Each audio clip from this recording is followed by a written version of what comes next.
हमारे आज के प्रोग्राम का मौजू शहद है। शहद जिसके बारे में कलाम मजीद फ़ुरक़ान हमीद में भी तज़किरा है और इसमें लोगों के लिए शिफ़ा ही शिफ़ा है। शहद एक बेहतरीन ग़िज़ा भी है, शहद एक बेहतरीन दवा भी है।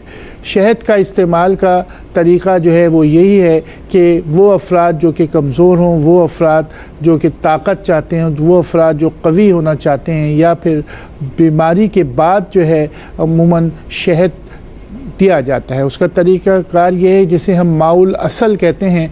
माउल असल के तौर पे इसको इस्तेमाल किया जाए। शहद को इस तरह से करना है कि थोड़ा सा पानी एक गिलास ले लीजिए और उसको अच्छी तरीके से उबालिए, और जब वो उबाल वाली सूरत में आ जाए तो उसमें 2 टेबल स्पून शहद डाल दीजिए और चूल्हा बंद कर दीजिए। अब उसके बाद इसको ठंडा करके पीजिए। ये माउल असल तैयार हो गया। माउल असल को सुबह के वक्त पीने से, अगर आप सहर में माउल असल पीते हैं और उसके बाद इसमें आप दूध का इस्तेमाल करते हैं, या फिर ये भी एक तरीक़ाकार है कि आप माउल असल बना के आधा माउल असल ले लें, आधा दूध ले लें, तो इससे भी क़ुव्वत में इजाफ़ा होता है। इसमें वो लोग जो कि कमज़ोर अफराद होते हैं वो बेहतर होते हैं। शहद हमारे लिए शिफ़ा ही शिफ़ा है। वो अफराद के जिनके पेट में अमूमन ख़राबी रहती है, पेट में अल्सर हो जाता है, उनके लिए भी शहद एक उम्दा दवा है कि मुसलसल 3 दिन तक अगर पेट के ऐसे मरीज़ का कोई इलाज से फ़ायदा नहीं हो रहा, उसमें भी अगर आप 3 दिन तक के या 4 दिन तक, जब तक कि वो पेट ख़त्म ना हो, तो शहद उसको पिलाया जाए, खिलाया जाए।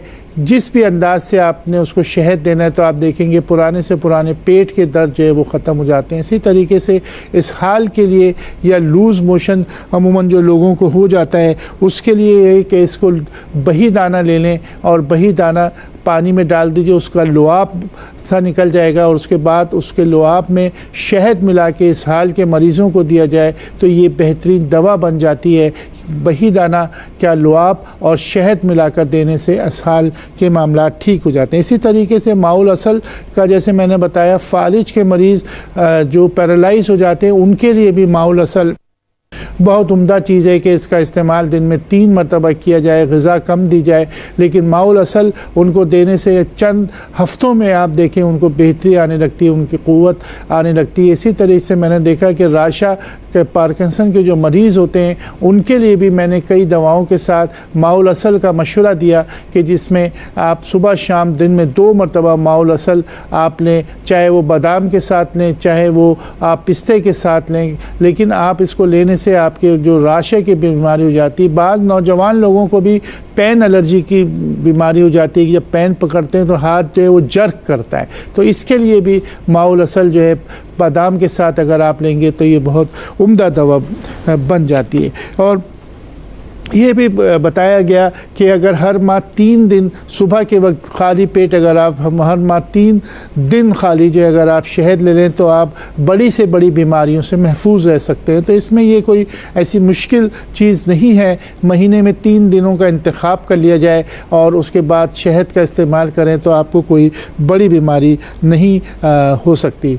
शहद जो है पेट के जो जहरों को जो है वो फौरी तौर पे ख़त्म कर देता है। जैसे मैंने अभी शुरू में भी कहा कि आप माउल असल या शहद को बच्चों के पेट का दर्द या बड़ों का जो पेट का दर्द होता है उसमें अगर आप इस्तेमाल करेंगे तो ये फौरी तौर पे ख़त्म कर देता है। जिस्म के अंदर पानी की कमी के लिए भी शहद बहुत उम्दा चीज़ है, यानी कि शहद के बारे में कई अहादीस भी हैं और कलाम मजीद में भी ये बताया गया कि इसको शिफ़ा ही शिफ़ा है, इसको इस्तेमाल करो। शहद की मक्खियों के बारे में भी कुरान मजीद में तस्करें। तो बुनियादी तौर पे हम एज़ ए हिकमत, एज़ ए तबीब जो इसको देखते हैं कि ये बेहतरीन प्रिजर्वेशन भी है कि अमूमन हम कोई जो माजूने बनाते हैं उसमें अगर असली शहद के अंदर हम वो दवाएं डाल देते हैं तो वो प्रिजर्व भी हो जाती हैं, उसमें किसी किस्म की प्रिजर्वेशन की ज़रूरत नहीं होती। और इसी तरीके से बाज़ दफ़ा मैंने ये देखा कि कई प्रोग्राम से मैंने ये मशवरे दिए कि शहद को अगर आप खुदा न खास्ता घर में कोई ऐसी हादसा हो जाए कि जिस्म जल जाए, हाथ जल जाता है, अमूमन ख़वातीन का पैर जल जाता है, खाना पकाते हुए कोई मसला हो जाता है, तो फ़ौरी तौर पे अगर आपके घर पर शहद है तो उस जली हुई जगह पर आप पूरा शहद लगा दीजिए। जो भी ट्रीटमेंट करना है वो बाद में कीजिए।